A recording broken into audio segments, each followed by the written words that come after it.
अगर आप भी 1 अप्रैल 2025 को हिस्ट्री का एग्जाम देने जा रहे हैं then this video is for you because in this video I'm going to share a complete road map जिससे आप इन 8-9 दिनों के गैप डेज को यूज करके you will be scoring 95 plus in class 12 history। फिर फर्क नहीं पड़ता कि आप चाहे बिगिनर हैं, एडवांस लेवल पे हैं या आपने थोड़ी बहुत तैयारी ही की है because this strategy covers everything. तो हेलो एवरीवन, मेरा नाम है सुधांशु एंड आप देख रहे हैं ब्लेड लर्नर ह्यूमैनिटीज।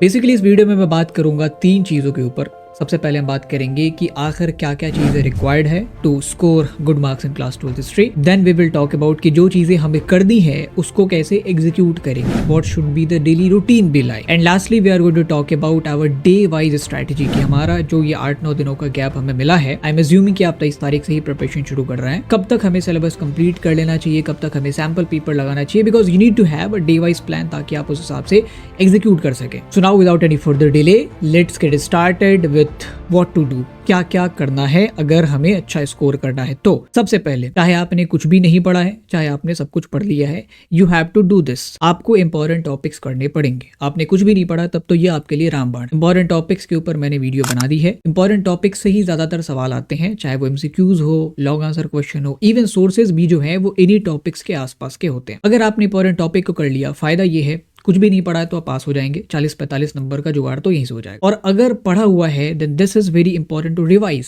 क्योंकि यहाँ से ज्यादातर सवाल आएंगे। देन इंपॉर्टेंट टॉपिक के बाद आपको बाकी चीजें कवर करनी है, उसके लिए आप एनसीईआरटी और वन शॉट की मदद ले सकते हैं। रॉ एनसीईआरटी पढ़ना थोड़ा सा मुश्किल होगा तो I would suggest you to use one shots. आप हमारे वन शॉट्स देख सकते हैं। कहीं पे अगर आपने क्लासेस में इनरोल किया हो तो वहाँ के लाइव क्लासेस से आप चीज़ों को कंप्लीट कर सकते हैं।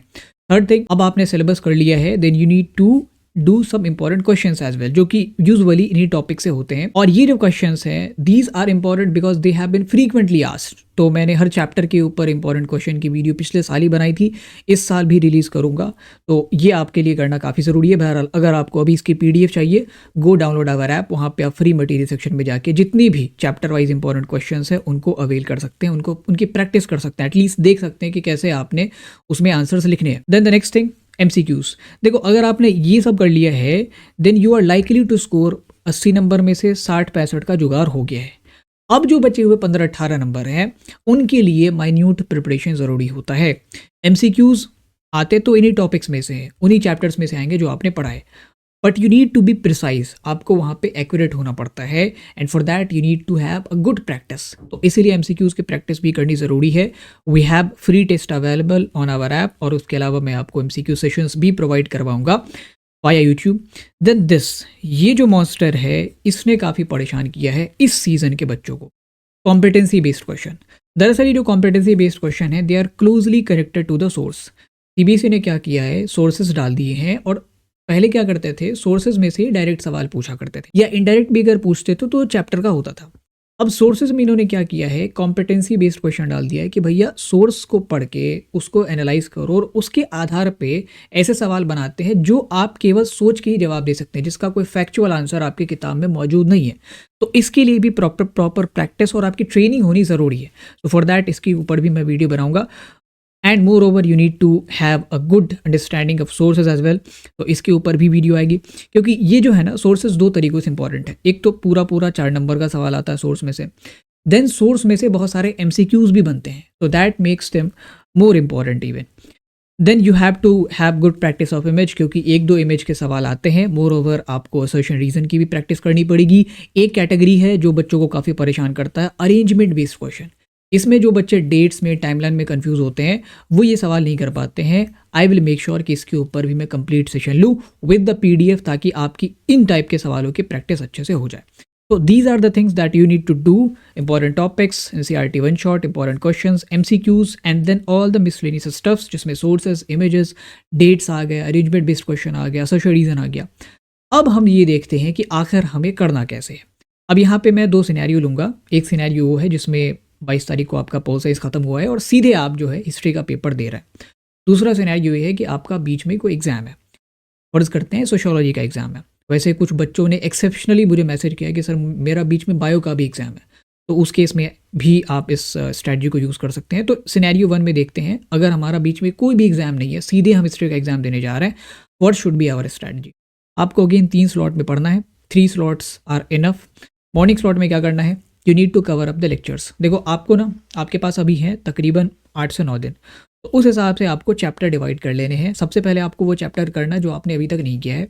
आपने अगर सब कुछ कर लिया है, then you have to revise only. उसको भी आप मॉर्निंग स्लॉट में ही करेंगे, इधर गो थ्रू वन शॉट्स, और अगर आपने कहीं पे लाइव क्लासेस में इनरोल किया है हमारे या कहीं के भी, तो आप वहाँ के लेक्चर्स से भी देख सकते हैं। साइड बाय साइड आपको एनसीईआरटी हाइलाइट्स रखनी पड़ेगी, जो हाइलाइट्स आपको आपके टीचर ने, अगर नहीं किसी ने प्रोवाइड करवाई है, हमने फ्री मटेरियल सेक्शन में उसे अपलोड कर दिया है। एटलीस्ट बुक 2 तक तो हाईलाइट अपलोडेड है। तो हाईलाइट से क्या फ़ायदा होता है कि सीधे आपको रॉ एनसीईआरटी पढ़नी नहीं पड़ती, आपको एनसीईआरटी में एक असिस्टेंस मिल जाता, मदद मिल जाता। तो इससे आप अपने चैप्टर को कवर कर सकते हैं। आप अपना स्ट्राइक रेट अपने अकॉर्डिंग डिवाइड कर ले, हालांकि उसके ऊपर मैं अगले स्लाइड में बात करूंगा जब मैंने डे वाइज स्ट्रैटेजी बताई है। So that you have to do in the morning slot. उसके बाद डे स्लॉट में आपको क्वेश्चंस करने हैं, जो भी आपने कवर किया है उसके इंपॉर्टेंट क्वेश्चंस। हमारे ऐप पे जाइए, पीडीएफ डाउनलोड करिए, जो भी आपने चैप्टर पढ़ा है उसके सारे पीवाईक्यूज उस पीडीएफ में है।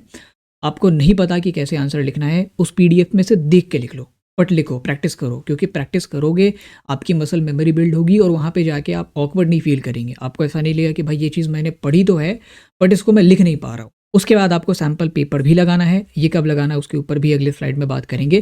Then comes the evening slot. Evening slot में आपको चीज़ों को रिवाइज करना है, जो भी आपने मॉर्निंग में पढ़ा है वो करिए। एंड देन जितनी भी मिसलेनियस चीज़ें हैं, जैसे डेट्स हो गया, बुक्स एंड ऑथर्स हो गया, टाइमलाइंस हो गया, सोर्सेज हो गया, इन सब को आपको शाम के वक्त रिवाइज करना है। That is a proper routine for those जिनका सीधे 22 तारीख के बाद 1 तारीख को हिस्ट्री का एग्ज़ाम है। अगर आपका बीच में कोई एग्ज़ाम पड़ता है तो आपको फिर अपने मॉर्निंग स्लॉट को करना पड़ेगा कॉम्प्रोमाइज़। जैसे फॉर एग्जांपल आपका सोशियोलॉजी है तो आपको मॉर्निंग स्लॉट में कंप्लीटली सोशियोलॉजी पे ध्यान देना पड़ेगा, and evening slot should be focused on history. या अगर हिस्ट्री में आप पीछे हैं तो मॉर्निंग स्लॉट में हिस्ट्री कर लो और इवनिंग स्लॉट में आप सोशियोलॉजी कर सकते हैं। Pattern would be the same. हम लोग सबसे पहले चैप्टर्स खत्म करेंगे, क्वेश्चंस लगाएंगे और फिर इंपॉर्टेंट फैक्ट्स और जो मिसलेनियस चीज़ें हैं उनको रिवाइज करेंगे। तो that should be the ideal routine. Now comes the very important part, I think the most important part of this video, the day wise strategy, कि हमें day wise कैसे चीज़ें एग्जीक्यूट कर दी है। और फिर चाहे हमारा बीच में कोई एग्ज़ाम है नहीं है, फ़र्क नहीं पड़ता। आपका जो ये पीरियड है 23 से लेकर 28 मार्च तक का, 22 मार्च को मैंने इग्नोर ही कर दिया है, 23 से लेकर 28 मार्च तक आपका सिलेबस पूरी तरीके से कंप्लीट हो जाना चाहिए। अगर आपने ऑलरेडी कंप्लीट कर लिया तो आपका चैप्टर वाइज जो रिवीजन है वो ख़त्म हो जाना चाहिए। ये 6 दिन का पीरियड है, आपके पास 12 चैप्टर्स हैं, डेली का स्ट्राइक रेट बनता है 2 chapter, which is easily doable. आपको सिलेबस कंप्लीट करना है और जो चैप्टर आपने पढ़े हैं उनके क्वेश्चंस लगा देने हैं, ठीक है। उसके बाद 29 से 30 मार्च, ये जो 2 दिनों का पीरियड है, इसमें आपको सैम्पल पेपर करना है। अब यहाँ पे कंडीशन है कि अगर आपका सिलेबस ऑलरेडी कंप्लीटेड था और आपने इस पीरियड में 23 से 28 मार्च से पहले ही अपना सिलेबस रिवाइज भी कर लिया, मान लेते हैं 25-26 मार्च तक कर लिया है, तो ज़रूरी नहीं कि आप एक ही सैम्पल पेपर लगाएं, आप 2 सैम्पल पेपर भी लगा सकते हैं। लेकिन इन एनी केस, चाहे आप सिलेबस कंप्लीट कर रहा हो, रिवाइज कर रहा हो, एटलीस्ट एक सैम्पल पेपर आपको लगाना है। And the ideal time is to do it between 29 to 30 March. और उसके अलावा आपको कुछ मिसलेनियस चीज़ें करनी है।